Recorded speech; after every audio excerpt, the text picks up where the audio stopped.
Bonsoir à toutes et à tous, soyez les bienvenus, voici les titres de cette nouvelle édition. Dévasté après le violent incendie au Craft Market du Coton Waterfront, l'artisan et chanteur Curti Oclou dans la tourmente, sa toute nouvelle échoppe inaugurée lundi est partie en fumée, parallèlement aucune piste écartée. L'intervention tardive ne peut être attribuée aux soldats du feu, affirme Ashraf Buksou, président du syndicat des pompiers. La liste des victimes de la Covid-19 s'allonge à 46 et 1000 cas positifs enregistrés quotidiennement à travers les tests antigènes. Le ministre de la Santé se dit inquiet face au rajeunissement des victimes. Les futurs mariés, toujours pas à la noce, avec un nombre d'invités à respecter. Se dire oui en temps de pandémie, un véritable casse-tête. Loin de se décourager, ils croisent les doigts pour bientôt s'unir. Et puis, c'est l'image du jour, un pêcheur de Troubiche a capturé un marlin de 226 kilos. Sa toute nouvelle échoppe ravagée par les flammes au Craft Market Coton Waterfront hier soir. Dure réalité pour Curti Oclou. Cet habitant de résidence Balidji ne sait plus où donner la tête car ce chanteur et musicien du groupe L'Esprit Ravane vient tout juste d'investir dans ce commerce. Cet artisan, qui consacre sa vie à la fabrication de ravane et d'autres instruments de musique traditionnelle, a vu son rêve ainsi que toutes ses économies partir en fumée. Plus de 50 000 roupies ont été investies dans cette nouvelle échoppe, aujourd'hui méconnaissable. Regardez. Tout m'a fait investir, m'a fait ouvrir lundi, m'a ouvert un magasin lundi qui m'a investi pendant d'abord depuis les premiers Craft Market de Nouvéa. Je ne travaille parce que je n'ai pas encore de moyens. Je me réussi à tracer, je me réussi à investir un peu. Je investi au moins 50 000 à 70 000 roupies par là pour me faire l'ouverture à mon magasin. Mais après, je suis encore avant, je meuble, en tout, il y a 250 000, 275 000 qui m'ont perdu. Là, nous attendons, espérer comment l'incendie est déclenché. Et qui vous dérouler, ça que nous attendons. 24 heures après le violent incendie qui a ravagé hier soir le Craft Market, d'importantes négligences sont pointées du doigt. L'intervention tardive des pompiers pour porter secours à un vigile et 2 employés de Netcore décriés. Il a fallu 2 heures pour qu'ils soient évacués du bâtiment en feu. En cause, le camion de l'échelle télescopique était en maintenance au moment où l'incendie a éclaté, affirme Ashraf Buksou, président de la Government Service Employees Association Firefighters. Il indique également qu'à ce jour, un seul turntable Ladef est opérationnel à Maurice. Et n'a pas de critique à l'égard des sapeurs-pompiers qui n'est pas justifié du tout. Parce que les sapeurs-pompiers par rapport au chapeau. D'ailleurs, nous sommes capables de dire qu'il y a un camion. On appelle ça le Articulated Hydraulic Platform qui fait monter l'île Maurice, le gouvernement fait acheter au coût de plusieurs millions de roupies. Pour dire qu'il y a un camion performant et qui arrive, il monte à une hauteur de 54 mètres. Mais le souci, c'est que jusqu'à l'air, ce camion-là n'est pas encore opérationnel. Il y a plusieurs sapeurs-pompiers qui finissent de terminer la formation. Et d'après mes renseignements, le commissioning a été déjà fait. Je vais faire un appel dans ce contexte au vice-premier ministre et ministre des collectivités locales et au management de la Mauritius Fire and Rescue Service qui les met ce camion-là opérationnel dans le plus bref délai. Et en sus de ça, je tenais à apporter une précision qu'hier, suite à sa l'échelle télescopique qui supposément arrive en retard, mais là, je vais dire où, que ce camion-là, ici en mode de servicing, ça, d'ailleurs, c'est un servicing de un camion comme ça, très important. Camion-là, c'est une pre-maintenance, un mode de servicing. Et aucune piste n'est écartée par la Fire Investigation Unit. Une inspection des lieux a été effectuée ce matin pour des prélèvements. Un constat effectué en présence du SOCO et du Forensic Science Laboratory. Le point avec Kevin Simon et Didier Rose. Les caméras de surveillance du bâtiment seront visionnées en début de soirée afin d'établir s'il s'agit d'un acte criminel ou pas. Les officiers du FSL se rendront une nouvelle fois sur place cet après-midi pour effectuer des analyses approfondies. À ce stade, les pompiers sont toujours sur place pour enlever les débris du bâtiment. Au niveau de l'enquête, un artisan du Craft Market a été interrogé ce matin. La personne a soutenu que des travaux de soudage avaient été entrepris dans son échoppe hier soir. La Fire Investigation Unit compte poursuivre ces interrogatoires. Également dans l'actualité, l'hécatombe se poursuit. 46 nouveaux décès attribués à la Covid-19 cette semaine. 248 décès depuis mars, chiffre fourni par le ministre de la Santé face à la presse cet après-midi. Parmi les facteurs qui expliquent le nombre de morts, les comorbidités, l'âge et l'immunité fragile des patients, selon Kylie Jagatpal. Le rajeunissement des cas est inquiétant, voire interpellant, a-t-il déclaré. Et concernant la question du pass vaccinal pour accéder aux supermarchés et les transports publics, il affirme que la question est à l'étude. Les décès.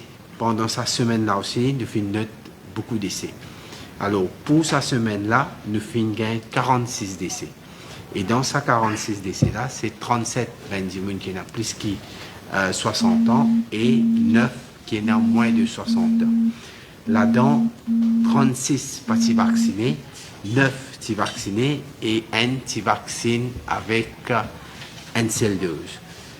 Parmi encore, dans ces 46-là, c'est 42 qui ont plusieurs comorbidités et 4 qui n'ont aucune comorbidité. Avec ça, quand on ajoute ça, le décès total depuis mars 2021, il arrive à 248. Il y a encore un facteur qui fait nous aujourd'hui trouve beaucoup de décès. Pas oublier que nous, Maurice, si nous comparons avec beaucoup de pays, nous sommes un pays que la proportion des bandits âgés est beaucoup plus. Nous sommes un pays que longévité est beaucoup plus comparé avec beaucoup de pays. Nous avons tout ça un facteur là, et nous avons encore un facteur, la densité. Du monde reste ensemble. Comparé nous un pays que la densité est beaucoup plus élevée. Mais quand nous avons tout ça facteur là, nous pouvons gagner un résultat. Mais qui est l'importance? Nous invitons l'emphase à cause de ça. Aujourd'hui, nous trouvons tout ça une mesure de restriction de venir pour essayer de limiter le mouvement, limiter le contact. Et bien sûr, qui nous capable à un seul coup, nous va trouver continuer nous trouver ça des gens qui ont une comorbidité, qui ne sont pas encore vaccinés, ou bien qui finissent vaccinés, mais finalement pas réussi. Vous connaissez pas une certaine immunité, ou pour une façon, nous avons dire des gens fragiles qui arrivent dans la situation. Les enfants âgés de 5 ans et plus doivent être éligibles à la vaccination contre la Covid-19. Plaidoyer d'Arvin Boulel face à la presse ce matin. Avec une recrudescence des cas de contamination et du nombre de décès, le chef de file du Parti travailliste au Parlement affirme qu'il y a un burn-out parmi le personnel médical. Arvin Boulel demande également aux autorités de revoir le protocole pour l'achat de médicaments contre le virus et qui est, selon lui, obsolète. Vous venez avec bonne jeunesse et moi me dire, depuis longtemps, je peux dire, faire vaccin aux bonnes enfants 5 ans. Aujourd'hui, les enfants de 10 ans, c'est bon. Mais vous pouvez cause comorbidité. Comment dire? Alors, si vous êtes dans une famille, il y a quelqu'un qui a renal failure, ou bien diabète, ou bien une maladie chronique parce qu'il a fumé pendant longtemps, mais ça, ostracisme, dit ça. Non, lui qui est coupable. Lui, bizarrement. Moi, je dis, on nous fait comparative study avec pays comme Fidji, qui est la même configuration ethnique, qui est là dans Maurice. Là-bas, quand on fait comparative study, presque la même question que mon camarade demandait, Echan, quand on fait comparative study, dans Fidji, quand on guette le nombre de personnes qui meurent, 960, à Maurice, plus que 3560. Et ça aussi, pas de compute, pas de dimoun, qui meurent sans faire test Covid. La suite après la pub.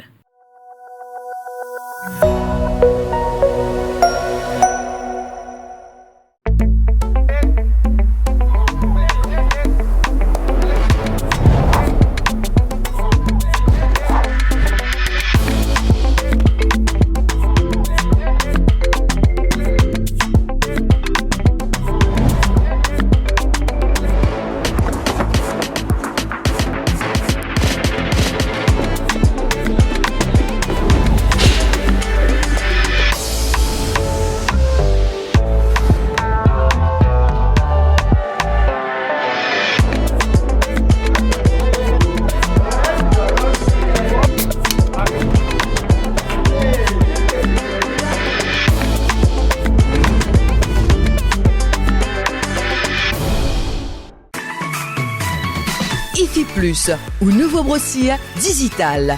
Top top promo, belle seul, exoli cadeau, 6 pour. Depuis ou portable, ou tablette, ou soit ou ordinateur, Nectap www.iflip.mu. Et c'est l'adresse www.iflip.mu. IFI Plus, lien service, le défi Media Group. IFI Plus, where tradition meets technology. Where tradition meets technology.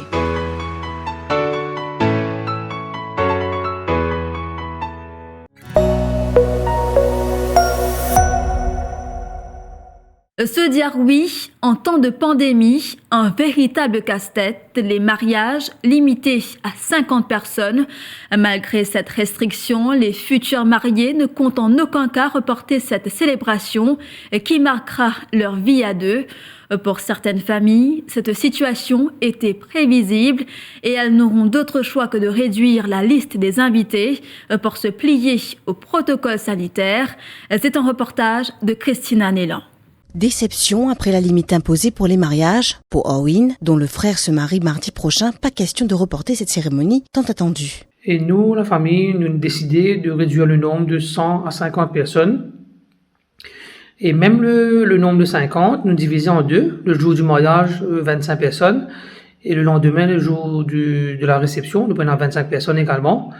Et nous faisons ça là, tout en gardant en tête, nous gardons les gestes barrières et toutes les mesures sanitaires prévalentes par le gouvernement. Pour réduire le nombre d'invités, nous servons les réseaux sociaux, WhatsApp, Facebook, et ensuite, comme il y a beaucoup de personnes qui étaient invitées, nous téléphonons une personne, une par une, nous faisons connaître qui, malheureusement, ne veut pas de l'avant avec la réception, et nous diminuons pour 50 personnes. C'est l'incertitude pour Babita. Cette habitante de Saint-Julian-d'Otman prépare depuis plusieurs mois déjà l'union de sa fille. Il y a une annonce, un maximum de 50 jours pour faire mariage. Mais nous venons inviter 100 jours à un protocole sanitaire.